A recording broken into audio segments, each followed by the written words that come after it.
So I wanted to have a quick chat about channel strips that I like and things for you to consider when you're doing your production. I'll always tell you that these are things that you can do in your DAW with their individual plugins.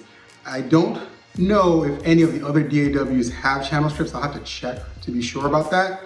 But I know in Logic, we don't have a channel strip. We have everything separate. There's nothing wrong with that. You just rearrange it and work with it. But when you understand and have had experience using the individual tools that are being emulated by these plugins, you start to get comfortable with certain things. I have two that I prefer at this time, mainly because I have experience with their original counterparts. First one that I like the most, and I use it all the time on every single channel because it's very simple, it's super easy to use for mixing anything pretty much, is the SSL Native Channel Strip 2. It's made directly by Solid State Logic, but honestly, any SSL 4000, 9000 emulation essentially functions the same way. You get a EQ section and a dynamic section and the filters.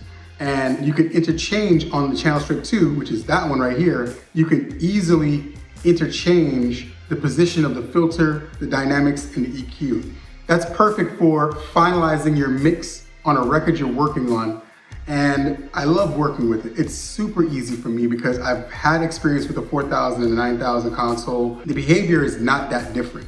That's the one benefit to these plugins, is when you have had experience working with them, it becomes a comfortable thing to deal with going forward. The other one that I have up here is called Voostech Model N. That thing is really cheap for what it is, and I highly recommend you going out and grabbing it. I use it primarily for tracking. So when I'm bringing something in from external, I like to put it on all the inputs, and I set it up to be recorded so that the character it puts onto the sound, I get it into the actual audio file and it's there permanently. The thing I like about this one is you have 3 gain stage models, 2 compressor models, and 3 EQ models. And the output, you can actually change what version of Neve you're basically modeled after. It has a couple of emulations on the output. I think there's like 6 of them. A couple of them are Transformers, like the Marinair, which is like one of the famous Transformers. And the other ones are console models, and one is like, I guess, their version of whatever they thought something sounds like.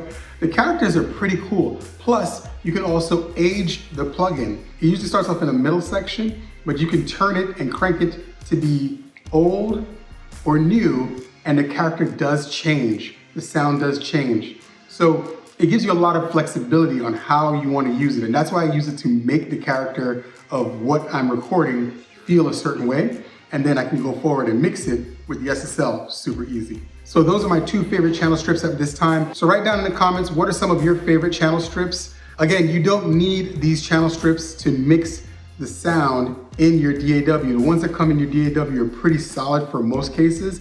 And honestly, the only reason I'm using these is because I understand the character. I've heard it before, I've worked with it for years, and I know what I'm looking for with it.